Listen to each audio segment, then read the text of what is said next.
दरभंगा नगर निगम नगर आयुक्त मनीष कुमार मीना की अध्यक्षता में नगर आयुक्त कार्यालय में दरभंगा नगर निगम क्षेत्र के सभी कर संग्रहकर्ताओं की एक समीक्षात्मक बैठक का आयोजन किया गया। इस अवसर पर सभी कर संग्रहकर्ता उपस्थित थे। इस बैठक में नगर आयुक्त ने कई दिशा निर्देश दिए। उन्होंने कहा कि 30 सितंबर तक बिना ब्याज का बकाया भुगतान कर सकेंगे जिनके पास बकाया है।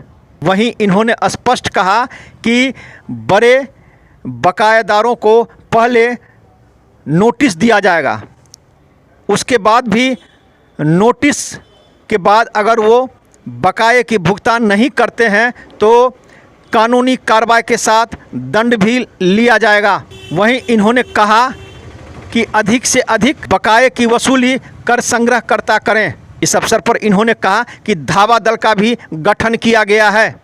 30 सितंबर के बाद बड़े बड़े बकायेदारों पर धावा बोलकर उससे बकाये की वसूली करेगा। अगर वो अगर बकाया का भुगतान नहीं करते हैं तो उन्हें दंड भी लिया जाएगा। दरभंगा दर्शन न्यूज़ से मनोज झा।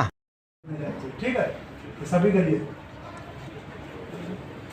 जरा बाबू सुधारो अपना परफॉर्मेंस। केवल 24% आप अगले महीने में तो बेहतर में दिक्कत हो जाएगा। अभी दरभंगा नगर निगम में फील्ड में कार्यरत सभी कर संग्रहकर्ता का समीक्षा बैठक हुआ है।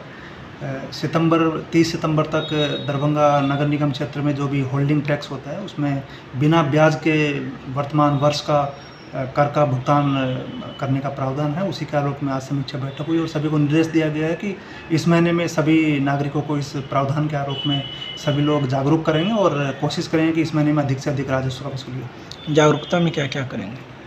मुख्य रूप से सभी लोगों को जानकारी इसका देंगे कि 30 सितंबर तक बिना ब्याज के आप लोग भुगतान कर सकते हैं। 30 सितंबर के बाद जो भी भुगतान करेगा उसमें इस वर्ष पर भी फिर ब्याज आपको दे ही होगा। इसलिए वो इंसेंटिव एक अतिरिक्त इंसेंटिव है जो सभी नागरिकों को पता नहीं होता है, उसके बारे में सभी लोग जागरूक करेंगे तो निश्चित रूप से उससे राजस्व के संग्रहण में वृद्धि होगी। नगर निगम का जो कर संग्रह से संबंधित नियमावली है उसमें आवासीय और कमर्शियल वाणिज्यिक के लिए अलग अलग प्रावधान है।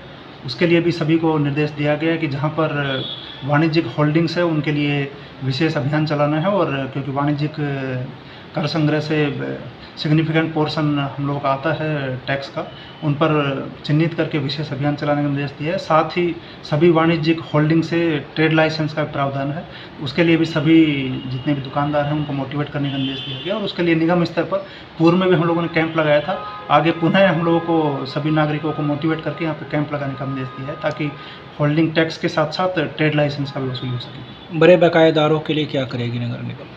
बड़ा बकायादारों का सूची सभी टैक्स कलेक्टर लोग चिन्हित कर रहे हैं और चिन्हित जितना लोग होगा उनको हम लोग क्योंकि 30 सितंबर तक तो उनको भी बिना ब्याज के देने का प्रावधान है, उसके अतिरिक्त सभी को नोटिस निगम कार्यालय से दिया जाएगा ताकि वो लोग उसको संज्ञान में ले और समय पर उसका भुगतान करें। धावा दल की बात कही है आपने, किस निगम के स्तर पर निश्चित रूप से हम लोग धावा दल भी गठित करेंगे और 30 सितंबर के बाद में इस पर लगातार कार्य करेंगे। और अन्य होल्डिंग जो कि स्वयं का निर्धारण नहीं किया है, जिन लोगों के यहाँ पे स्वयं का निर्धारण किया जाना था और किन्हीं कारणों से नहीं किया, उसकी जांच हम लोग करेंगे और उस पर पेनल्टी का भी प्रावधान है, उस पेनल्टी के आलोक में आवश्यक कार्रवाई करेंगे।